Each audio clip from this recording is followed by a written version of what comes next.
வேற யாரை நம்புவேன்? ஆதரவாய் வந்திரே, கரவெடுத்து நடத்தி சென்றேன்.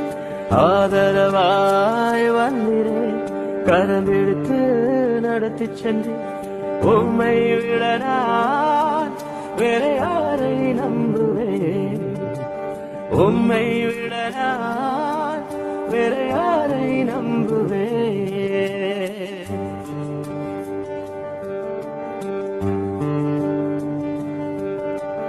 அன்புக்காய் ஏங்கி நின்றேன், அனைத்தீரே நன்றி ஐயா. அன்புக்காய் ஏங்கி நின்றேன், அனைத்தீரே நன்றி ஐயா. மனிதர் அன்பு மாறி போகும், மாறாதென்றும் உங்கள் அன்பு. மனிதர் அன்பு மாறி போகும், மாறாதென்றும் உங்கள் அன்பு.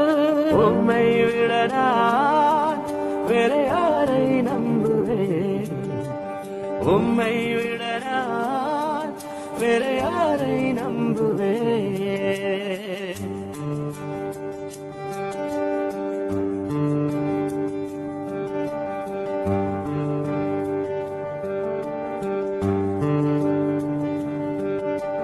திக்கற்று இருந்தேனே, கரம் பிடித்தீர் நன்றி ஐயா. திக்கற்று இருந்தேனே, கரம் பிடித்தீர் நன்றி ஐயா. என் மேல் உந்தன் கண்கள் வைத்து ஆலோசனை எனக்கு தந்தீர்.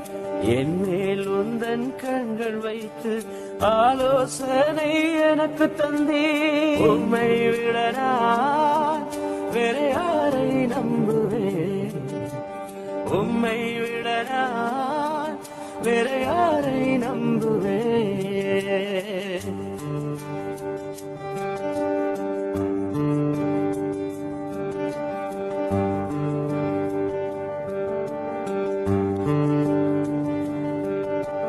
பேதையாய் நான் அலைந்தேன், கண்டீரே நன்றி ஐயா. பேதையாய் நான் அலைந்தேன், கண்டீரே நன்றி ஐயா. நானோ உம்மை அறியவில்லை, என்னை தேடி வந்தீரே. நானோ உம்மை அறியவில்லை, என்னை தேடி வந்தீரே. உம்மை விட நான் வேற யாரை நம்புவேன்? உம்மை விட நான் வேற யாரை நம்புவேன்?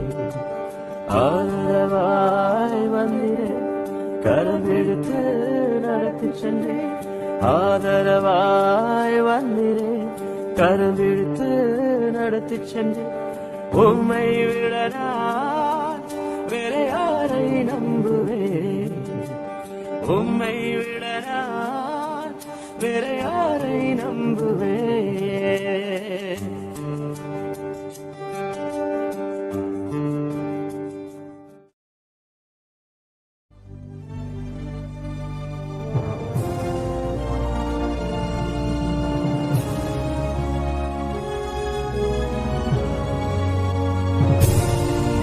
ஆண்டவருடைய பரிசுத்த நாமத்துக்கு மகிமை. இந்த நாட்கள்ல நீங்கள் கவனிக்கிறபடி தேசங்கள்ல யுத்த மேகங்கள் சொல்லாமே.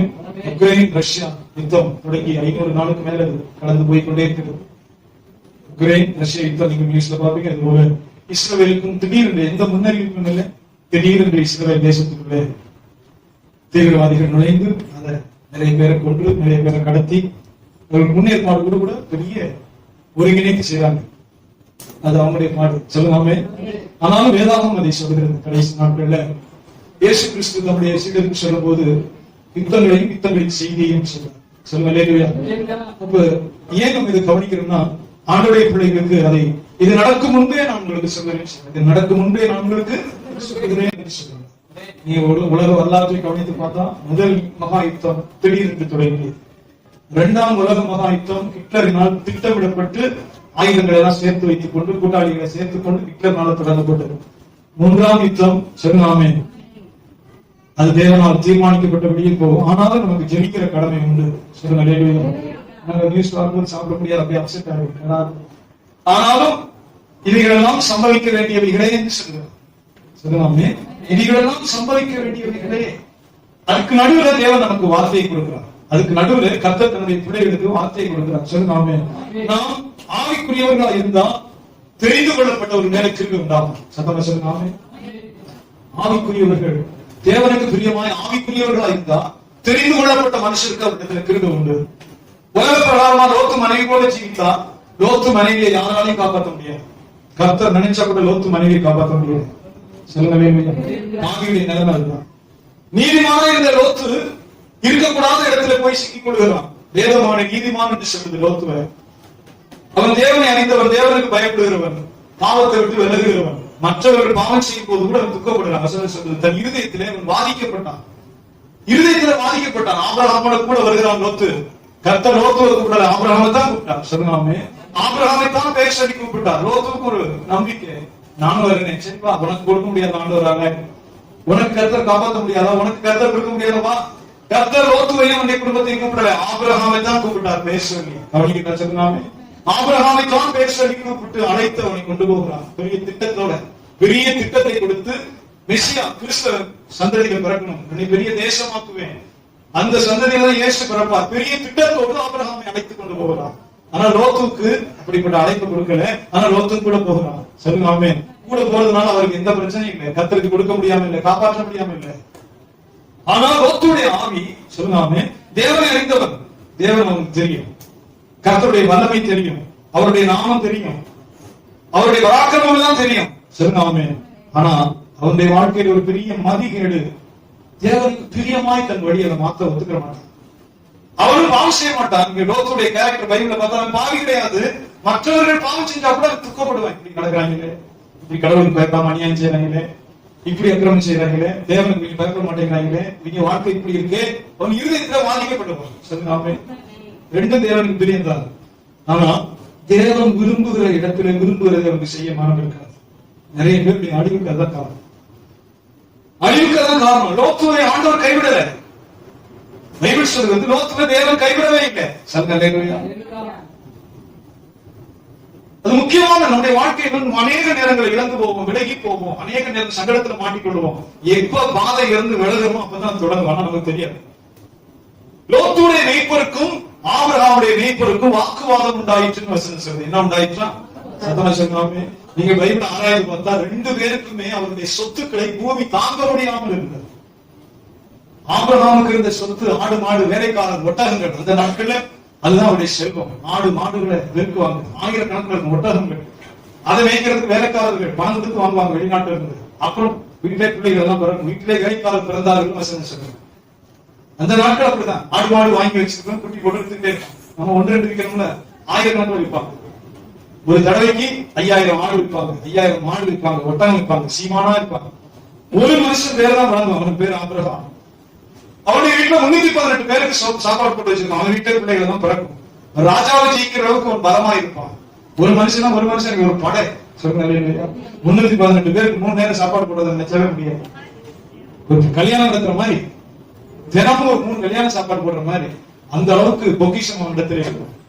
அந்த அளவுக்கு அவனிடத்துல அந்த தானியங்கள் இருக்கும். ஆடு மாடு வேலைக்காரர்கள் இருப்பார்கள். கவனிக்கிறீங்க? சொல்லுதாமே சத்தியம் தான் புரியும். இதை போலவே லோத்துவும் இருக்கு. லோத்து அதனால வசனம் சொல்லுது, ஆடு மாடு வேலைக்காரர் ஒட்டகங்கள் பெருகுது. சொல்லுங்க, தேவனுடைய வார்த்தை சொல்லுகிறது, அவருடைய 2 பேருடைய சொத்துக்களையும் பூமி தாங்க முடியாமல் இருந்தது. சத்தமா சொல்லுங்க, பூமி தாங்க முடியல. தாங்க முடியல வெயிட் சொல்லல. அப்புறம் எண்ணிக்கை கிடைக்காத சொத்து.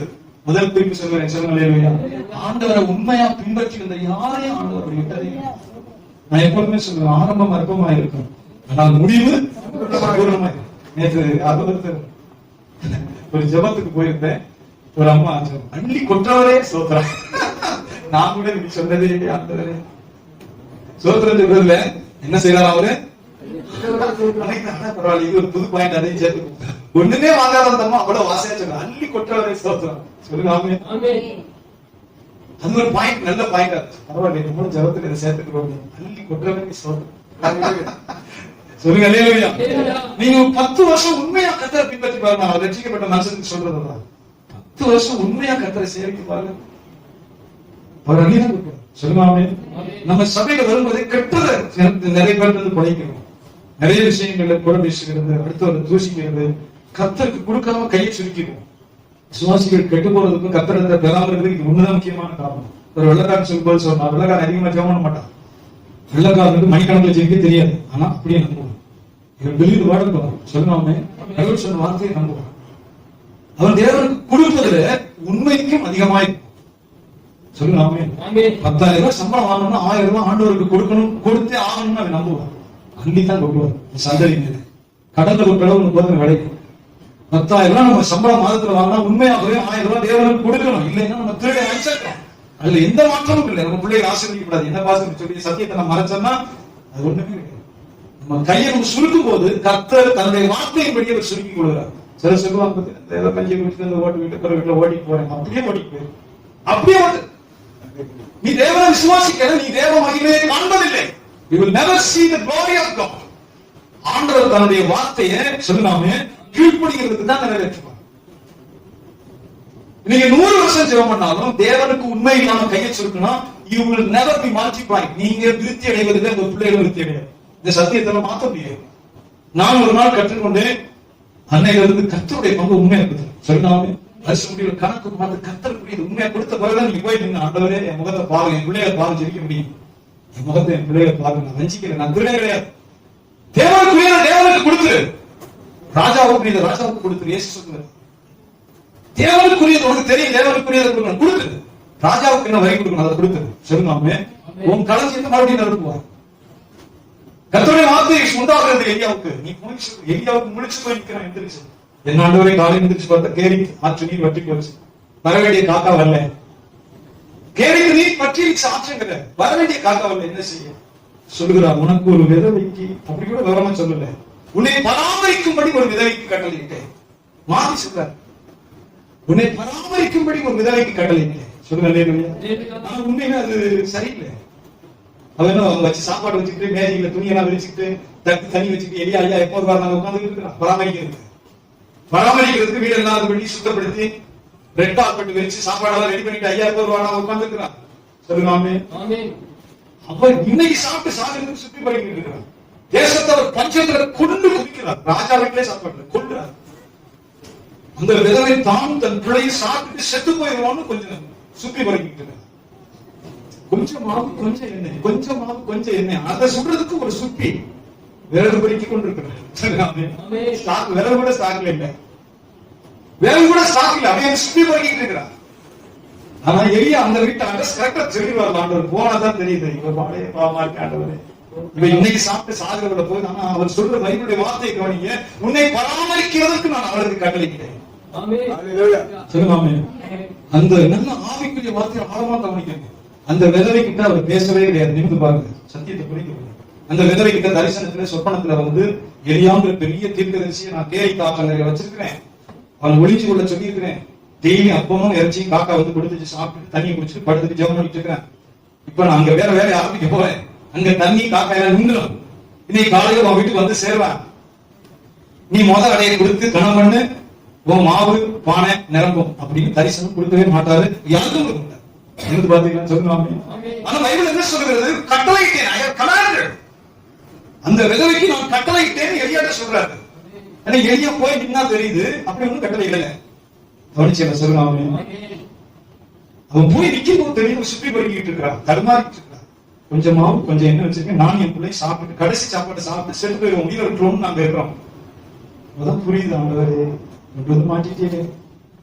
ஆனா எலியா தேவனுடைய மனுஷனுக்கு எந்த தடுமாற்றமுமே இல்லை. சில நேரம் பாருங்க, மாஸ்டர்கள் கல்லு மாதிரி கல்லோட விசுவாசம் அப்படிதான் கொண்டு போகும். சில நேரம் தூக்கி வீசு கத்த பக்கத்துல நின்று சன பக்கத்துல சாயம் அது போறாங்க. கடவுளுக்காக சத்தியத்துக்காக கல் மாதிரி நின்று பைபிள் சொல்றது. புதிய ஏற்பாட்டுல வந்து சொல்லுகிறான், அப்பா அரக்க மணிக்கு வந்தாரு, எத்து முத்தமாக போட்டு அவர்தான் பார்த்தார். எங்க அப்பா வந்து அரக்க மணிக்கு வந்தாரு. மரித்தோர் தங்கள் மரித்தோர் இறக்கம் சொல்றாங்க. மரித்தோம்னா ஆவியில மரித்தோர், ஆத்துமாவை ஏற்கனவே மரித்து போயிருக்காங்க. தேவனை தேட மாட்டான். கர்த்தருக்கு பிரியமான செய்யலாம் அவனுக்கு விருப்பம் கிடையாது, சபைக்கு தான் அவனுக்கு விருப்பம் கிடையாது. அவன் எப்பவும் பிடிக்கணும் உள்ள ரெடியா இருப்பான். மரித்தோர் சரீரப்படி மரித்தோரை அடக்கம் பண்ணிட்டு நீ எந்த பின்பற்றி நீ எந்த பின்பற்றி சொல்லுவாமே. அதுல தேர் வந்தா சீடன், அந்த தேர் வந்தா அப்போஸ்தலன். அதுல தேர் நிக்கிற பாருங்க. சரியானது நான் வரேன் சொல்லுவாமே ரொம்ப கஷ்டம். விளையாட்டு இல்லை. அதான் அவங்க அடக்க பண்ணிக்கிறாங்க. நீ வாங்க நம்ம போவோம் ஊழியருக்கு.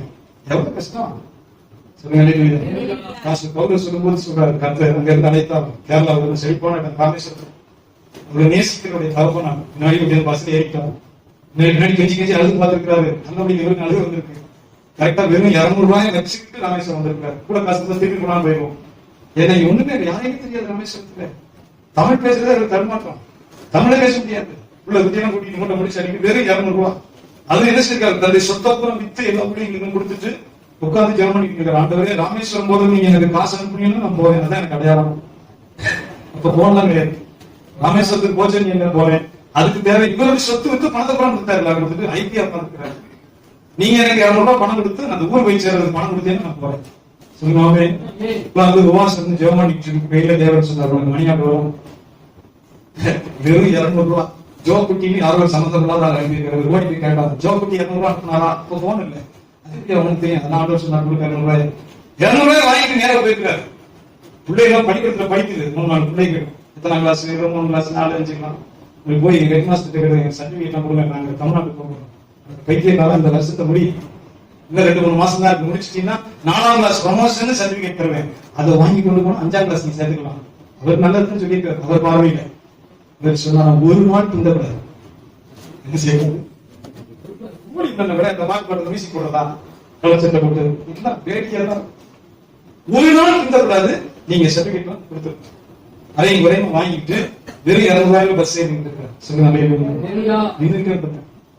பெண்ணுக்கு எப்ப ரகமில்ல தலப்பனார் பஸ்ல ஏறி பின்னாடி ஓடியாரு. அண்ணா கண்டக்டர் இவர் யாரு? அவர் அழுகிறாரு. அப்பா கம்பியை பிடிச்சிக்கிட்டு 400 ரூபாய் போடணும். கண்டக்டர் கேட்கிறார், இவர் யாரு? இவர் எனக்கு தெரியாது. சிலுவை தூக்கி போறது என்ன ஈஸியோ? சிலுவை தூக்கி போறது கிரீடமா? சொல்றாரு, எனக்கு தெரியாது. டிரைவர் கண்டக்டர் நான் போறதாங்க கையை பிடிச்சு இழுத்தாங்க. அதுக்கே நான் ராமேஸ்வரத்துக்கு வந்தேன். சொல்லுங்க. இன்னைக்கு ராமேஸ்வரத்துல ஒரு சொத்தே வந்துடாது. ராமேஸ்வரம் ரோட்ல பாம்பன் வந்து பாம்பனை தாண்டி பஸ் விட்டீங்கன்னா 2 பக்கம் இருக்கிற கட்டணம் பூராமே விட்டுதான். கலிபோர்னியா அமெரிக்காவுடைய மாநிலத்துல இருந்து அவ்வளவு பேர் கொட்டான். 2 பக்கம் நிறுத்தணும் கட்டணம் நிறுத்தணும் எல்லாமே விட்டுதான். ஒரு தடவை நாங்கள் சுற்றுலா போயிருந்தப்ப சொன்னாங்க, பஸ்ல பழைய விசுவாசிகள் எப்போதுமே விசுவாசிகளா சொல்லுது. சும்மா ஒரு நாளைக்கே வந்தாங்க, ஊரே உடைச்சுட்டாங்க. அவர் சொன்னது விசுவாசிகள். அவர் சொல்லி விட்டு போயிட்டாங்க. போதான் செய்வாங்க. அவர் வரும்போது குடிய கட்சி எல்லாம் வீட்டு விட தெரிஞ்சவர் தானே. இப்ப எத்தனை கோடின்னு அவருக்கே தெரியாது. விசுவாசிகள் தான் அது சொல்லுது. நான் நினைச்சு நீயும் ரோட்ல நின்று ஏசுனவர் சொல்லு, சாணியை மலத்தையும் கரைச்சி அடிச்சு ஊத்துவான். நீயும் ரோட்டோட ஏசுனவர் போய் சொல்லுவேன். ஏசுக்கு தானே முடியும் செய்யற. நீ பக்கத்தோட ஏசுல உட்காந்துருவேன். பக்கத்து ஊருக்கு போக மாட்டேன், பக்கத்து வீட்டுக்கு போக மாட்டேன். ஒரு மாநிலத்தை விட்டு போக பார்ப்போம். கஷ்டம்னா என்னன்னு பாருங்க. சொல்லுங்க. பாச தெரியாம அட்டையை எழுதி வச்சுக்கிட்டு ஏசு வச்சுக்கிறாரு. யாரையாவது ஓசியில எழுதி வாங்கிட்டு அட்டையை எழுதி பிச்சைக்காரன் தெரிஞ்சுக்கிறார். பிள்ளைங்க அட்டையில பாதி வச்சு ஏசு இருந்தாங்க. யார்கிட்ட எழுதி வாங்கி முன்னுக்கு அட்டையை தொட விட்டுட்டு ரோட்ல போயிருக்காங்க. கல்லூரி தெரிஞ்சிருக்கா, சாமியை தெரிஞ்சிருக்கா, மரத்தை கரைச்சு புஸ்தகம் படிச்சு பாருங்க. டவுன் பஸ்காரன் எங்களை ஏற்றவே மாட்டாங்க. இந்த கூட்டாளிகளை எங்கேயாவது கையை காட்டணும்னா டவுன் பஸ்காரங்களை ஏற்ற மாட்டாங்க. சொல்லுவாங்க. வண்டி இல்லைன்னா சர்ச்சைக்கு நடந்து வந்துருக்கீங்க. அடுத்த வாரம் வீட்டுக்காரர் கூப்பிடுங்க. வண்டி வச்சுட்டு என்ன செய்யறாரு? சொல்லுங்க. சிலுவைங்கிறது சிலுவைங்கிறது சத்தமா சொல்லுங்க. ஏன் சொல்லுங்க? ஆண்டவருடைய பரிசுத்த வேதம் சொல்லுகிறார், கஷ்டம் மரித்தோர் தங்கள் அடக்கம் பண்ணட்டும். நீ முக்கியப்படுத்தி ஊழியத்தை முக்கியப்படுத்தி என் வார்த்தைக்கு கூட எனக்கு பின்பற்றுவார். சரி வர ஆண்டவரே, நீ தான் போஸ்தல வா வா.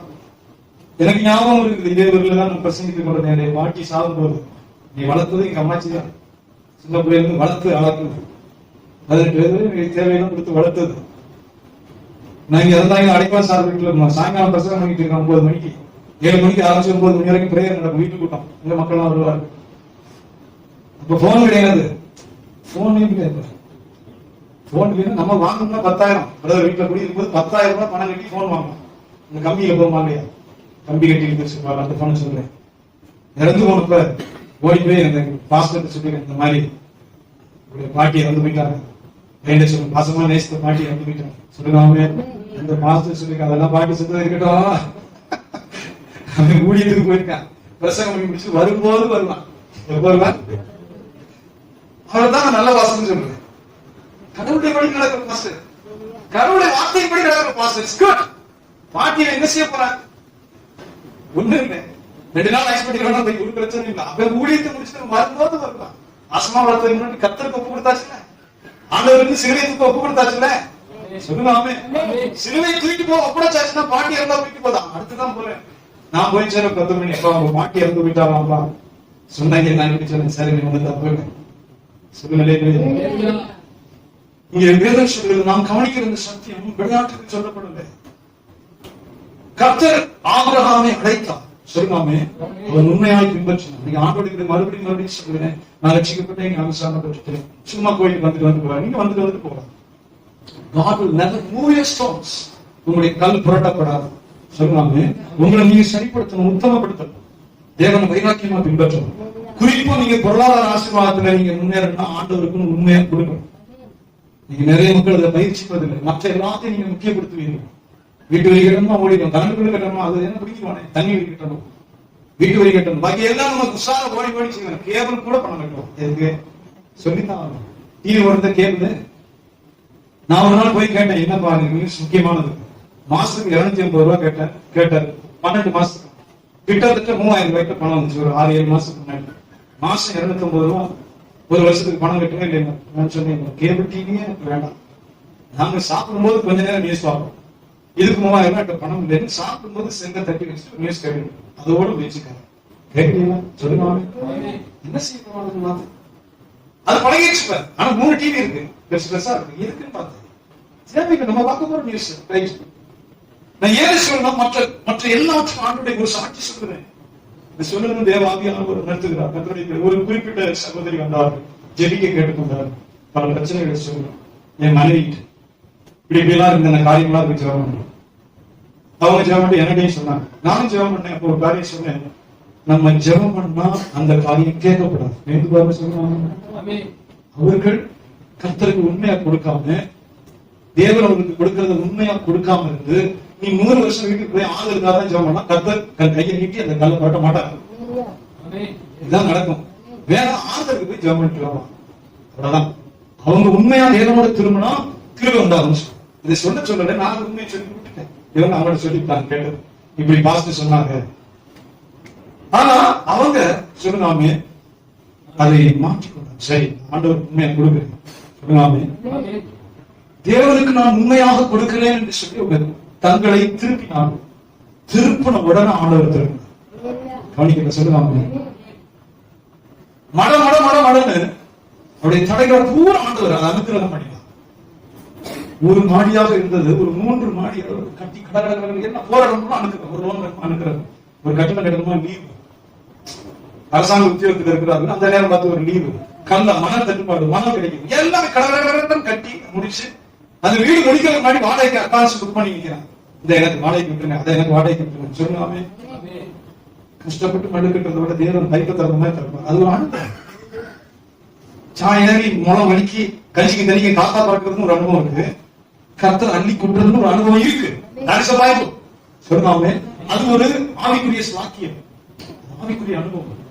இதை ஆண்டோடைய பிள்ளைகள் கற்றுக்கொள்ளாம நான் ரசிக்கப்பட்டு ஞானசானம் பட்டு ஜெபம் பண்ணி ஞாயிற்றுக்கிழமை கோயிலுக்கு வந்து கோயிலுக்கு போயிட்டே இருக்கும். நீங்க தேவனோட உடன்படிக்கை பண்ணாவிட்டா சொல்லுவாமே தேவனோட சேரணும்னு சொல்றாங்க. தேவனோட இணைந்து கொள், எனக்கு கீழ்ப்படி. இவ்வளவுதான் சிம்பிள். தேவனோட இணைந்து கொள், எனக்கு கீழ்ப்படி. சொல்லுவாமே என்ன பின்பற்றுவா, இவ்வளவுதான். ஆனா ஆண்டோடைய பிள்ளைகள் நாம ஞானசானம் பட்டு ரட்சிக்கப்பட்டேன், நான் கோயிலுக்கு வந்து கோயில் விட்டு போறேன், போயிட்டு ஆண்டவருக்கும் மனுஷனுக்கு எந்த உடன்படிக்கையும் இல்லாம போயிடும். சொல்லுங்க, நிறைய சாட்சிகளை சொல்ல முடியும். பரிசுத்த ஆவியானவர் நடத்துகிறதுனால இந்த நாளை நான் சொல்லுவேன். ஒரு தடவை வரமக்குடி அந்த சர்ச் வந்திருந்தாரு. ஒரு அமெரிக்காவில் வந்திருந்தாரு.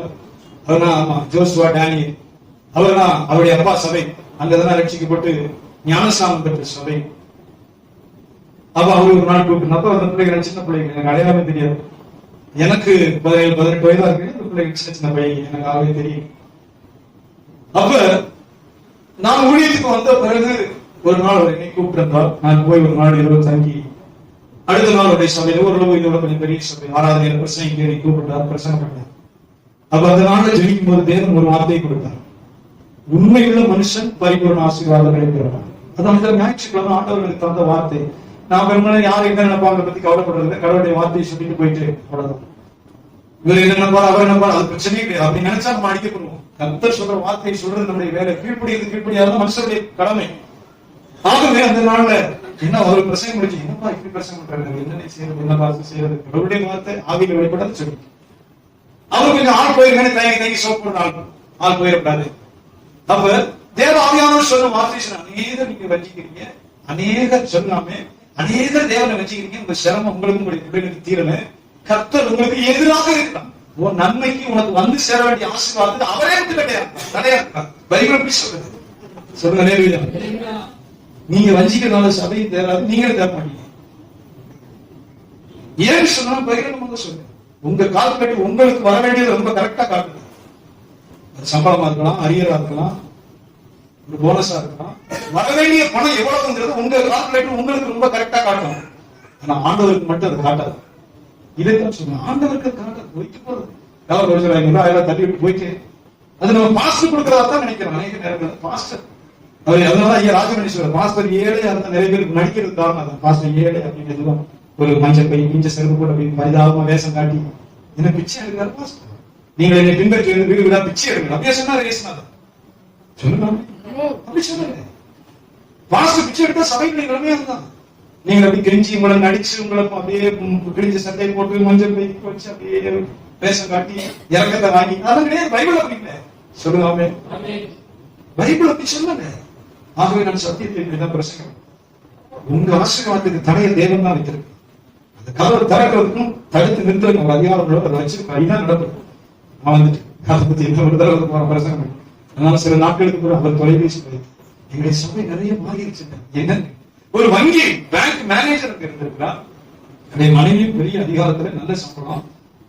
அவங்களுடைய இடங்கள்ல கூட லாக், அந்த வீடு கட்ட முடியாத தடை, அவருடைய இடத்தை இன்னொருத்தர் வளைச்சு கொண்டது, அந்த இடத்துல சாங்ஷன் ஆகாத பிரச்சனை, இப்படி நிறைய பிரச்சனைகள். அந்த ஜெப வேளையில அவருடைய மனைவி அப்படியே அழுது ஒப்பு கொடுத்த, ஆண்டவரே நாங்க என்ன செய்யணும், மாற்றுக்கிறோம், திரும்புகிறோம் என்று சொல்லி அவங்க திரும்பினார்கள். சொல்லாம தேவன் கூட்டத்தை அவ்வளவுதான். அது பெரிய பெருசு, ரொம்ப புரிந்து கொள்ளுகிற ரகசியம். நீங்க கெட்டவத்தை நீங்க பணம் கொடுத்தீங்கன்னா அவங்க கேட்டுக்குதான் செலவழிப்பாங்க. கெட்டவங்க நம்ம என்ன நினைக்கிறோம், பிடிக்கிறவன், பிரச்சாரம் பண்றவன், சீட்டு விளாடுறவன், பாவத்துக்கு செலவிடுறவன், இப்ப மட்டும்தான் கெட்டவன் நினைக்கிறோம். கர்த்தருக்கு கொடுக்காம வஞ்சிக்கிறவன் கெட்டவன் தான் கர்த்தருடைய பார்வையில. கர்த்தருடைய பார்வையில தேவனுக்கு தன் கையை உண்மையா திறக்காதவனும் கெட்டவன் தான். அதனாலதான் வசனம் சொல்றது வஞ்சிக்கிறான். வஞ்சிக்கிறதுங்கிற வார்த்தை கடினமான வார்த்தை. நம்ம உள்ள அவனை சகிச்சுக்கூடாது. உன்னோட கூடவே ஒருத்தன் வஞ்சிக்கிறேன்னு வைக்கிறேன், கூடவே இருக்கிறான், வஞ்சிக்கிறான்னா அவனுக்கு துரோகிக்கு பேரு. தெரியாம இருக்கிறவன் தெரியல, ஆனா கூடவே நல்லா தெரிஞ்சவன் செய்யறான்னா அவன் துரோகிக்கு பேரு. அது நம்முடைய உள்ள ரொம்ப தேவைப்படும். அதை சேரி ஏற்றுக்கூடாது. கூடவே இருந்த இப்படி பண்ணிட்டான், கூடவே இருந்த இப்படி பண்ணிட்டான், அதை நமக்கு சொல்லிட்டே அது நம்ம உள்ள தட்டு நீங்க அது முள்ளு சொல்லுங்க. வஞ்சகங்கிற வார்த்தை என்னால்தான் பயன்படுத்துகிறார் ஆண்டவர். சொல்லுங்க, தனது இஸ்ரவேல் மக்களை பார்த்து சொல்கிறார், ஆகாய தீர்க்கதரிசி கொண்டு சொல்கிறார், கருக்காயினால் விஷப்பணினால் நான் அடித்தேன்னு சொல்றேன். நிறைய தூக்கி போய் விதைச்சேன், கொஞ்சமா தூக்கி வர்றேன். நீ நிறைய சம்பாதிச்சு பைக்குள்ள வச்சு அமுக்குறேன், நான் பொத்தல் போட்டு விட்டு அதை கீழே கொட்டுறதுக்கு வேலை செய்யறேன். ஆகாய்க்கு சொல்றேன். சிறுவர் ஜனம் பள்ளி கொண்டு வந்து பையில போடுது, நான் பொத்தல் விழுகும்படி செய்யறேன், கருக்கா விளையபடி செய்யறேன். சொன்னாமே நீ விதைக்கிற அள்ளி கொண்டு போய் ஒரு முட்டை 10 மூட்டை வரும், நான் என்ன செய்ய அடிச்சதை கருக்காயா மாத்தி விடுறேன். சொல்லுங்க, நீ சிந்தித்து பாருங்கள் சொல்லுங்க. என்ன செய், இதை நான் தான் செய்யறேன். சிறுவர் மக்கள் வாசி, இதை நான் தான் செய்யறேன், சிந்தித்து பாருங்கள் சொல்லுங்க. டக்குனு வாசிக்குமா? உங்கள் வழிகளை சிந்தித்து பாருங்கள் என்று சேனைகளின் ஆண்டவர் சொல்லுகிறார். மலைகளை ஏறி போய் வெட்டி கொண்டு வந்து ஆலயத்தை கட்டுங்கள், அதன் பேரில் நான் பிரியமாக இருப்பேன், அதை கொண்டு என் மகிமை விளங்கும் என்று ஆண்டவர் சொல்லுகிறார். நான் இதைத்தான் சொல்றார் இஸ்ரவேல் மக்களை பார்த்து. நம்ம ஒரு 10 மூட்டையை வச்சா 100 மூட்டை வரும், ஒரு மூட்டை வச்சா 10 மூட்டை வரும் எதிர்பார்ப்போம், வரும். ஆனா ஆண்டவர் சொல்லுகிறார் அப்படி வராது, இப்படி என்ன செய்யாது, அதிகமாய் வரும் என்று நீங்கள் எதிர்பார்த்தீர்கள். வாசிங்க, கொஞ்சம் தான் வந்துச்சு. வாசிங்க, நீங்கள் அறுத்து வீட்டுக்கு கொண்டு வந்தும் நான் அதை ஊதி போடுகிறேன். சொல்லாமே தேவன் இஸ்ரவேல் மக்களுக்கு எதிராக, நீ அறுத்து போட்டு வீட்டுக்கு கொண்டு வர, நான் அதை ஊதுறேன், உன் வீட்டுல தங்காது, உன் வீட்டுல அது தங்காது, நான் அதை ஊதி விடுகிறேன் என்று சொல்றார். வாசிங்க, எதினால என்றால் என்னுடைய வீடு பாழாய் கிடக்கும் போது நீங்கள் எல்லாரும் அவனவன் தங்களுடைய வீட்டுக்கு ஓடி போகிறீர்களே, இது நிமித்தமே இந்த சேனைகளின் கர்த்தர் சொல்கிறார். ஏன்னா இஸ்ரவேல் மக்கள் ஆலயத்தை முற்றிலும் மறந்து ஓடின ஒரு காலம். ஆகாயம் எழுப்புறார் ஆண்டவர், உங்களுக்கு ஆலயம் வேண்டாம், எங்களுக்கு ஆலயம் வேண்டாம், ஆராதனை வேண்டாம், பலி வேண்டாம், ஜெபம் வேண்டாம், ஆசாரியம் வேண்டாம், ஏன் ஆலயத்தினால எங்களுக்கு என்ன நன்மை, சபைக்குள்ள எங்களுக்கு என்ன நன்மை என்று இஸ்ரவேல் மக்கள் நினைக்க காலம். கவனிக்கிற சொல்லாமே சபையை வச்சு எங்களுக்கு என்ன நன்மை நடக்குது, இந்த சபைகளுக்கு என்ன நன்மை நடந்துச்சுன்னு சொல்லி இஸ்ரவேல் மக்கள் நினைத்தார்கள். தேவனால என்ன என்று நினைத்தார்கள். அதனாலதான் ஆகாய ஆண்டவர் எழுப்புறார். சொல்லாமே மல்கியாவை கர்த்தர் வேற காரணத்துக்கு தான் எழுப்புறார். ஜனங்கள் என்ன செய்தாங்கன்னா பிச்சைக்காரன் போடுற மாதிரி ஆண்டவர் நினைக்க ஆரம்பித்தார்கள். இஸ்ரவேல் மக்கள் பிச்சைக்காரங்க இறங்க காட்டுற மாதிரி கர்த்தர் மல்கியாவை எழுப்புறார். சொல்லாமே அதனாலதான் ஆண்டவர் தன்னுடைய மகிமையை விக்கிரங்களுக்கு போட மாட்டாங்க. இருந்து பாருங்க, சொல்லாமே பதினெட்டு பாருங்க, சொல்லாமே உங்க தகப்பனையும் தாயை எட்டி வச்சு கறி சோறு போட்டு உள்ள எப்படி கேட்போம். தகப்பனையும் தாயை எட்டி வச்சு பிரியாணி போட்டு பாருங்க, பட்டுச்சலை எல்லாம் எடுத்து கொடுத்து பாருங்க, அப்படி உள்ள எப்படி இருக்குங்க. சொல்லுங்க, சபிக்கப்பட்டவன் உன் பிரியாணி பட்டுச்சலை என்ன வித்தியாசம், அது பெரிய காரியம். நீ அவருடைய சாயல், அவருடைய ஜெராக்ஸ், அவருடைய அஸ்திவாரம், உன் கறிவையிலும் நீ கொடுக்குற பட்டுச்சலை என்ன விஷயம். சொல்லாமே உன் தகப்பனையும் தாயும் உள்ளத்துல கண்டப்பட்ட அந்த தகப்பன் தாயை உள்ள உன்னை ஆசீர்வாதமா திரும்பும். அது உன் கண்ணு தெரியாது, நடந்த சம்பவம். அது நிறைய விஷயங்களை சொல்ல முடியாது. பெரிய மெத்த படித்த ஒரு பையன், பெரிய திறமையான ஏதோ அவன் தான் ஜெயிப்பான், ஃபர்ஸ்ட் வருவான். எந்த காம்படிஷன் போட்டி அறிவு திறமை வாட்டசாரம் எதுவும் குறையாது. ஒரு நாள் கோபத்துல தலைப்பனை எட்டி அமைத்தார். தலைக்கு அந்த தலைப்பு முடியாது நடந்து திரும்பி ஒரே ஒரு வார்த்தை, நம்ம சந்ததி சொல்லுவாமே இன்று வரை காசு பஞ்சம் எந்த ஆஸ்பத்திரிக்கு போகலாம். அந்த மனுஷன் சொன்னதை அந்த மனுஷனே ரிவர்ஸ் பண்ண முடியல. இந்த மனுஷன் சொன்ன வார்த்தை திரும்ப எடுக்க முடியல. சொன்னாமே நான் மட்டும் கொடுத்தேன், பிரியாணி எடுத்தேன், ராத்திரியா தேவனை வெட்டி உதவிட்டு என்ன செய்ய மல்கியா ஆண்டவர் பிச்சைக்காரன் போல ஆண்டவர் நினைத்தார்கள். அதனாலதான் மல்கியாவுக்கு வச்சிருக்கிறார். உன் மந்தையில கிடா இருக்கு, கர்த்தர் உனக்கு கொடுத்தா கடவுள் உனக்கு கொடுத்து கொள்ளுன்னு வச்சிருக்கிறார். அப்படி ஆண்டு ஆண்டு தரலாம் வச்சிருக்கிறார். சோகம் கொடுத்து சம்பாதிக்க பலம் கொடுத்து உன் பிள்ளைகளை கொள்ளுன்னு வச்சு அப்படி நிரப்புறார். அள்ளிதான் கொட்டுறாரு, அள்ளி கொட்டி வேலை அடைச்சு உன்னை அப்படி சூழ்ந்து இருக்கிறான். சொல்லுங்காமே அதான் நடக்குது. அள்ளி கொட்டி வேலை அடைச்சு உன்னை பராமரித்து சூழ்ந்து காலையில முடிச்சு இருந்து தூங்குறது சந்தோஷம் சமாதானம் நிரம்பி இருக்கு. ஆனா உன்னை உள்ள தேவனை வஞ்சிக்கு. அதான் கர்த்தர் சொல்லுகிறார். தன் மந்தையில கிடா இருக்கு, கர்த்தருக்கு பழுதம் கொடுக்கக்கூடாதுன்னு தெரியும். அவர் தான் ஆசீர்வதிக்கிறவர், அவர் தான் பாதுகாக்கிறவர், அவர் தான் விருத்தியாக்குகிறவர், அவர் தான் விருத்தியாக்குற அதுவும் தெரியும். ஆனா அவன் என்ன செய்யறான், தேவனை அலட்சியம் பண்ணி அது விலகு கொண்டு போய் கை ஒடிஞ்சது கால் ஒடிஞ்சது கழிச்சுட்டு கிடக்கிறத அறுத்து கொளுத்தி விட்டு வா சொல்லாமே. பலி செலுத்துற கடமை தீர்ந்து போச்சு. கடவுளுக்கு எனக்கு பலி செலுத்துற கடமை தீர்ந்து போச்சு. இது சந்தையில் இருந்தாலும் வாங்க மாட்டான், அதிபதிக்கு கொடுத்தாலும் வாங்க மாட்டான். இந்த நசல் கொண்டது, ஊனமானது, கழுத்து ஒடித்தது, சினை நீங்கினது, இதை மனுஷன் வாங்க மாட்டான். பலிபீடத்தை வச்சு கொளுத்துறதானே கொண்டு போ, அறுத்து கழுவிட்டு கொளுத்தி விட்டு வா, கடமையை தீர்த்துட்டு வா. அதான் ஆண்டவர் சொல்லுகிறார். சொல்லுவாமே உள்ளத்தை தான் தேவன் பார்க்க. ஆண்டவர் மனுஷன் கை அவர்கிட்ட இல்லாததான், அவர்கிட்ட இல்லாமையா இருக்கு. மனுஷன் உண்மையாக உடன்படிக்கை நடக்கும் போது மட்டும்தான் ஒரு சாவியை திறக்கிறார். வாசிப்போம் மல்கியாவுடைய புத்தகத்திலே, தன் மந்தையில் கடா இருக்கை கெட்டு போனதை ஆண்டவருக்கு நேர்ந்து கொண்டு பலியிடுகிற கபடஸ்தன் சபிக்கப்பட்டவர். சொல்றாரு பாத்தீங்களா, சொல்றேன் கபடஸ்தன் உனக்கு ஒரு பேர் வைக்கிறார். மந்தையில நூற்றுக்கணக்கான கடா இருக்கு, கொடுவரன்னு இருக்கு. அதனாலதான் ஆபேலுடைய காணிக்கை அவர் அங்கீகரித்தார். சொல்லாமே ஆபேலுடைய மனு கர்த்தருக்கு சரியா கொடுக்கணும், சிறப்பா கொடுக்கணும். அவர் என் தேவன், அவரை நான் கனம் பண்றேன், அவரோட முக்கியமான இடத்துல வைத்திருக்கிறேன். என் தகப்பனை தாயோட என் ஆண்டவர் முக்கியமானவர். ஆபேலுடைய விசுவாசம் தான் தகப்பன் தாய் நான் முக்கியமான நினைக்கிற எல்லாரையும் விட அவர் முக்கியமானவர். நான் முக்கியம் நினைக்கிற எல்லாரையும் விட என் ஆண்டவர் முக்கியமானவர். ஆபேல் அதனால்தான் தன் மந்தையில் கொளுத்ததை கொண்டு வந்து தேவனுக்கு செலுத்தினார். சொன்னாமே பலி செலுத்தி புகையா போகுது, அப்படியே ஆண்டவர் சுகந்த வாசனையா ஏற்றுக்கொண்டார். அப்ப அவன் செலுத்துற பலியும் உள்ளமும் ஒன்னா சேரும். பலியும் உள்ளமும் ஒன்னா சேரும் போதுதான் கர்த்தர் மகிமை அடைகிறார். சத்தமா சொல்லுங்க, பலியும் மனுஷனுடைய இருதயமும் சேரணும். அதுதான் மல்கியா புத்தகத்தில் ஆண்டவர் சொல்லுங்க, இவன் கபடஸ்தான், இப்ப இந்த மனுஷனுக்கு 500 ஆட்டுக்கு மேல இன்னொரு 500 கொடுக்க அவர் விரும்ப மாட்டார். இருந்து பாருங்க, தான் தேவரகசியம். சிலருடைய வாழ்க்கை அப்படியே மந்தமா அப்படியே இருக்கிற காரணம். இந்த கபடஸ்தன் உண்மையில்லாத மனுஷனுக்கு இன்னும் திருப்பி கொடுக்க மாட்டார். அதை நம்ம புரிந்து கொண்டாதான் அடுத்த இடத்துக்கு கர்த்தர் நம்ம கடத்துவோம். சத்தமா சொல்லுங்க ஆமே. சொல்லுங்க. தம்பி தங்கச்சி ஸ்ட்ரிக்ட் ஆர்டர். கடவுளுக்கு உண்மையா கொடுத்தாரு. அவர் திரும்ப கொடுப்பார், எப்ப கொடுப்பாரு அவர் தெரியும்.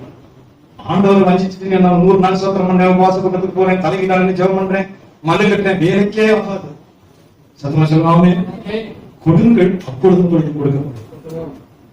ஜெபிக்கிற மனுஷன் கொடுக்கிறார். வாங்கி கொண்ட மனுஷன் வாங்கி ஜெபிக்கக்கூடாது, கொடுக்கணும் திரும்பி.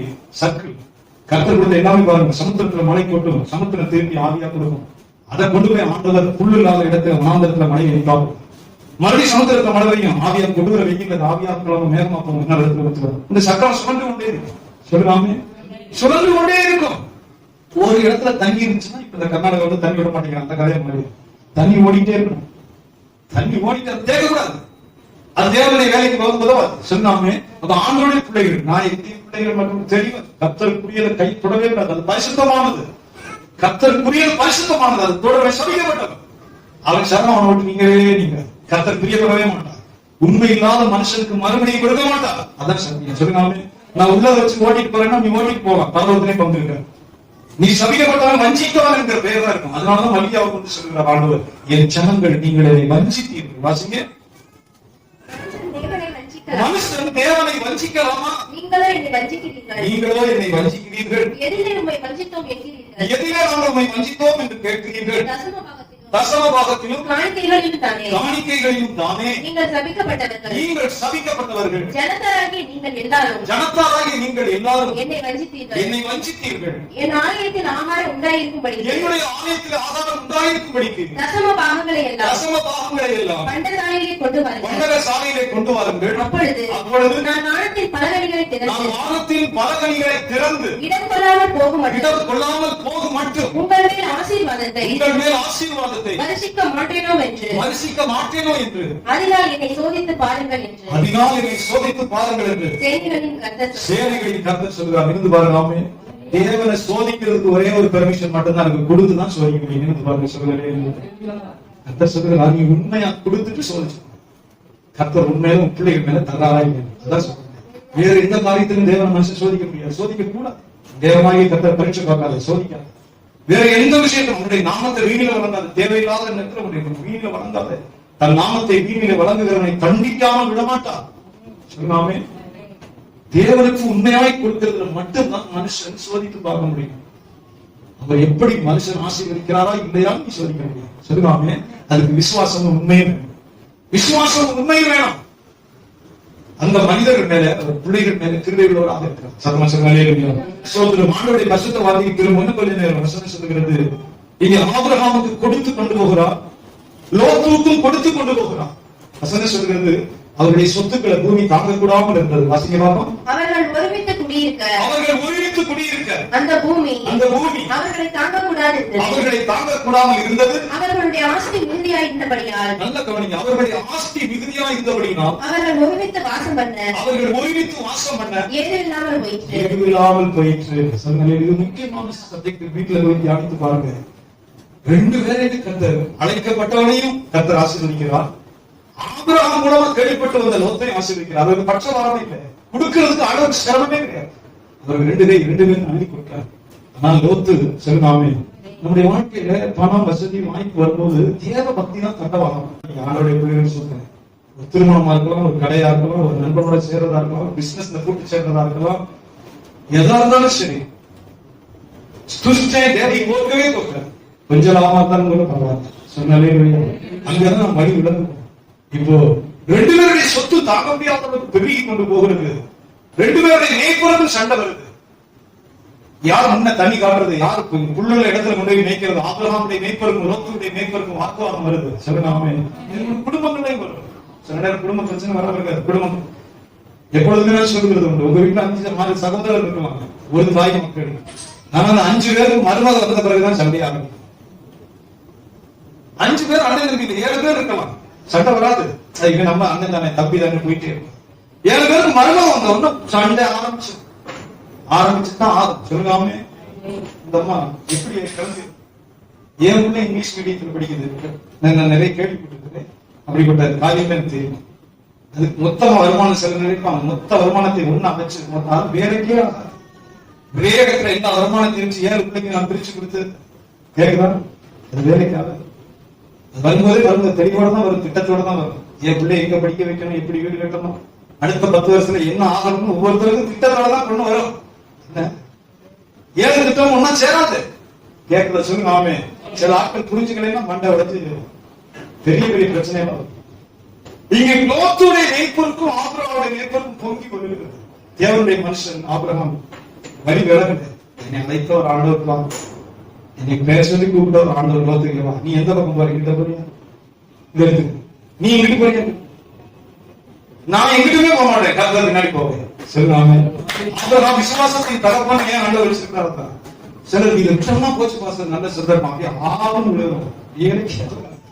டப்புனு முடிச்சது, டப்புனு முடிச்சது சந்தர்ப்பம் பார்த்து ஞானம்னு சொல்லுவாங்க. விழுந்த பிறகுதான் தெரியும் வேடிக்கை. விழுந்த பிறகுதான் தெரியும். ஆபிரகாம் ரொம்ப நிதானமா நிக்கிறான். பெரிய கொந்தளிப்பு, 2 பேருக்கும் கொந்தளிப்பு வருது. இன்னைக்கு ஒன்னா இருக்க முடியாதுன்னு தெரிஞ்சு வச்சுங்களா? நீ இங்கிட்டு போறீங்க, இங்கிட்டு போயிருக்கு. சொல்லுங்க, இங்கிட்டு போறீங்கன்னா சத்தமா சொல்லுங்க. நீ எங்கப்பா போற? ஆபிரகாம் இங்கிட்டு போ. நான் இங்கிட்டு போக மாட்டேன், கர்த்தர் காட்டு திசையில போயிட்டு. எனக்கு இதுல நம்பியே நான் வரவே இல்லை. ஆபிரகாமுடைய விசுவாசம். ஆனா லோத்து தெரிந்தெடுத்த இடம் சோதம் குமரா, பாதிகள் இருக்கிற இடம். ஆண்டவருடைய பிள்ளைகள் மறுபடியும் சொல்லுங்க, உங்க பிள்ளைகளுடைய திருமணமா ஏதோ நல்ல வசதி, என் சொந்தக்காரன் நல்ல சம்பளம் வாங்குறான், நல்ல சொந்த வீடு இருக்கு, இதெல்லாம் 3வது இடத்துல வைங்க.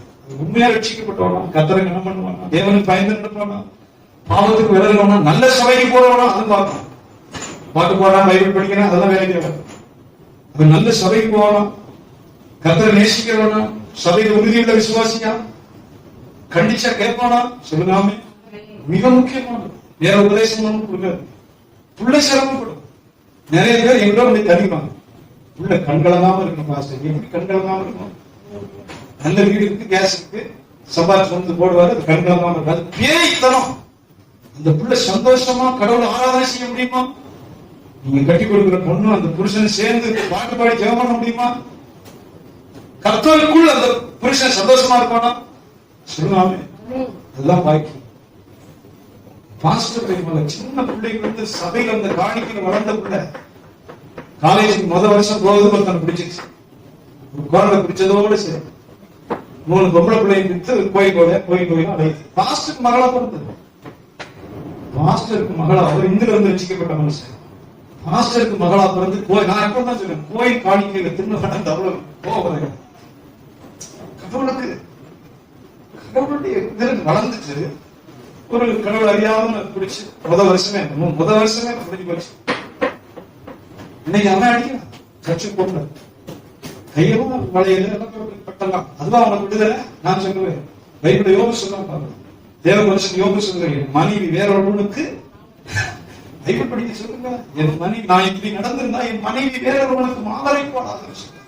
நான் சொல்லுவேன், ஒரு அடிமையா, ஒரு விலங்கிடப்பட்ட ஒரு மாடு போல ஒரு வீட்டுல சாப்பிட்டு 3 பிள்ளைக்கு வச்சுட்டு இயேசு ஆண்டவர் உனக்கு சொல்ல முடியுமா? இதான் உனக்கு வார்த்தையா? பாவியை ரட்சிக்க கடவுள் இயேசுதான் இருந்தாரு, சொல்ல முடியுமா?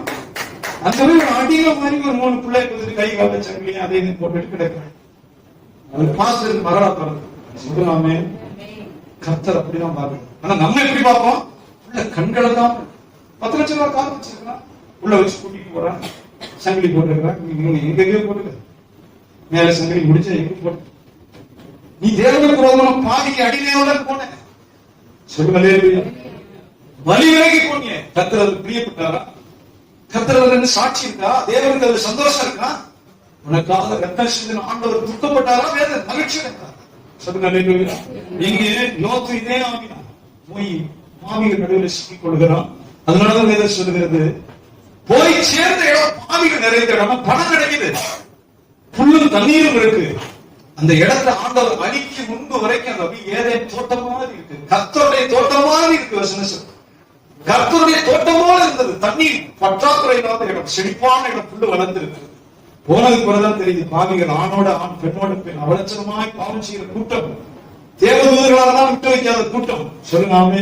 கர்த்தர் அடிக்கிறதுக்கு முன்பு முக்கியமான சம்பவம், லோத்துவை காப்பாற்ற விரும்பினார். நீதிமானா இருந்ததுனால ஆண்டவருடைய வருகையில் இருந்த நீதிமானா இருந்ததுனால அவனை எப்படியாவது காப்பாற்றி தூதர்கள் அனுப்புகிறார் ஆண்டவர்.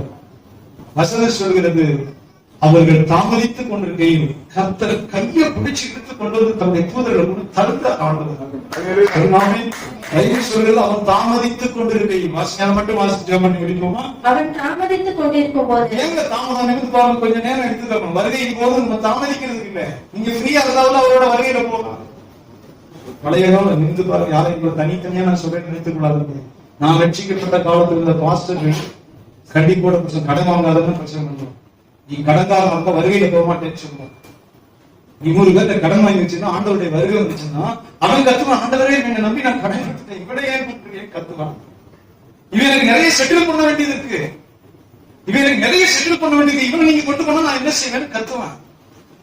ஆகவே வருடனை வச்சு செலவு பண்ணா அதுல இருந்து விருத்தியாக பாருங்க, அப்போ உள்ள காசு பிரச்சனை பண்ணுவான். அது ஒரு பிரச்சனை. சொல்லாமே கடன் பட்டவன் அடிமையாக விடுவான். அவன் கடனை கட்டவன் அவன் பொய் போட்டு சொல்லி கெட்டு போவான் என்று சொல்லி பிரசங்கித்தான். தாமதித்துக் கொண்டிருக்கிறது. கர்த்தருடைய தூதர்கள் கையை பிடிச்சு தள்ளும் போது தாமதித்துக் கொண்டிருக்கிறார்கள். சொல்லாமே ஏன்னா அவனுக்கு சொத்து கூட இங்க இருக்கு, விட்டுட்டு எப்படி ஓட முடியும்? இந்த காசா மக்கள் விட்டுட்டு ஓடுது. பெரிய பெரிய வீடு சொல்லாமே, வீடு கட்டுறது எவ்வளவு கஷ்டம் கட்டுறவங்களுக்கு தான் தெரியும். சிறுக ஒரு வீட்டை கட்டி நிம்மதியா இருக்கிற போடுறாங்க. 14 மாடி ஒரே அடுத்த செகண்ட் தூளா பறக்குது. ஒரு நிமிஷம் தான் ஒரு பெரிய 14 மாடி கட்டடத்தை தூளாக்குறது பெருசா இல்ல. ஏரோப்ளைன்ல இருந்து ஸ்ட்ரைக் பண்றான், ஒரே அடி அப்படியே முடிஞ்சு தூளா.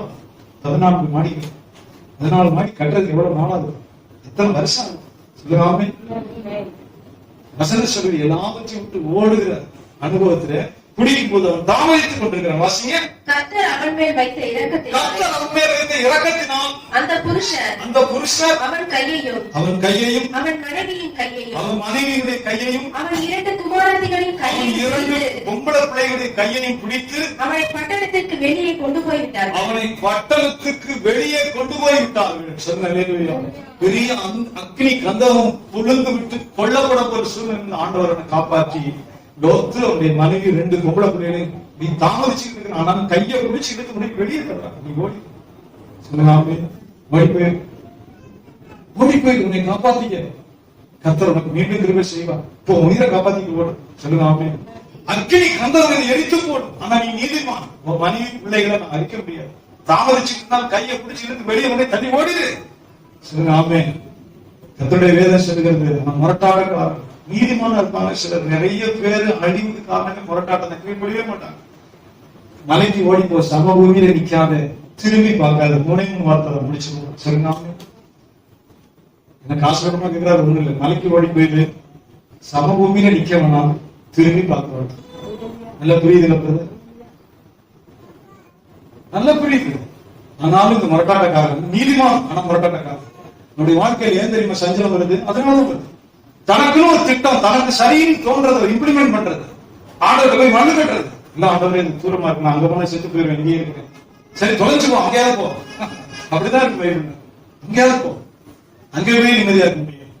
திரும்பி பார்க்காதேங்கிற கட்டளைய கீழ்படிறது ரொம்ப கஷ்டமா? உயிர் கஷ்டம், உயிரோட இருக்கிறது கஷ்டமா, திரும்பி பார்க்கறது கஷ்டமா? சீக்கிரம் முடிச்சிடும் சொல்றோம்ல. மலைக்கு ஓடி போயிரு, திரும்பி பார்க்காத, சமபூமியில நிக்காது. ஆனா துணிக்கிறேன், திரும்பி பார்த்தா என்ன? திரும்பி இங்கிட்டு பார்த்ததோட சரி, இங்கிட்டு திரும்ப முடியாது, அவ்வளவுதான். கர்த்தரை பரீட்சை பார்க்கிறதுக்கெல்லாம் அங்க வேலை கிடையாது. இங்கிட்டு திரும்பி பார்த்ததோட சரி. இப்படி பொண்ணு போறோம் வச்சுட்டு வந்தேன், இவ்வளவு கஷ்டப்பட்டு வீட்டு வாசல கட்டினேன், எல்லாம் அங்கதானே இருக்கு. திடீர்னு நைட்டு ஓட சொன்னா என்ன செய்யறது? இங்கிட்டு திரும்பி பார்த்ததோட சரி.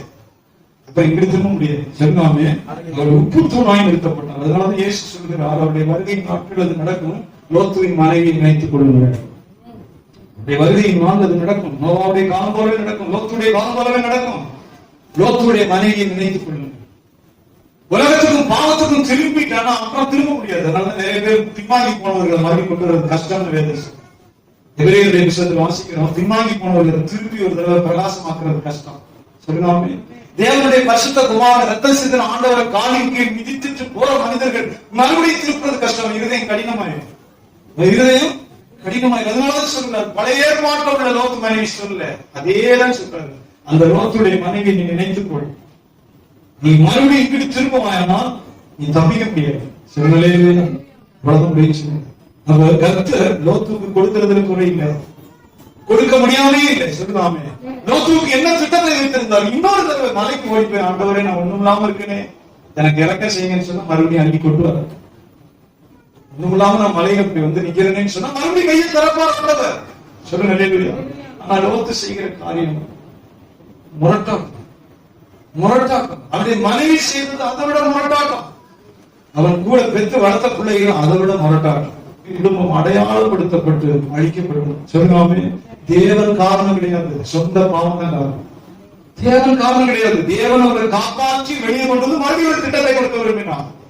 ஆண்டுடைய பேரை புரிந்து அவனை காப்பாற்றி வெளியே தள்ளி மேலும் மறுபடியும் ஒரு திட்டத்தை கொடுக்க கத்த விரும்பினார். ஆனால் லோத்து அவருடைய மனைவி பிள்ளைகள் தங்களுடைய சொந்த பாவம் முரட்டாட்டம் கீழ்ப்படியாமையினாலே அவர்கள் அடையாளம் போனார். சொல்லாமே ஆண்டுடைய சொந்தத்தில் இடமே நிற்போமா? நன்றி ஆண்டவரே.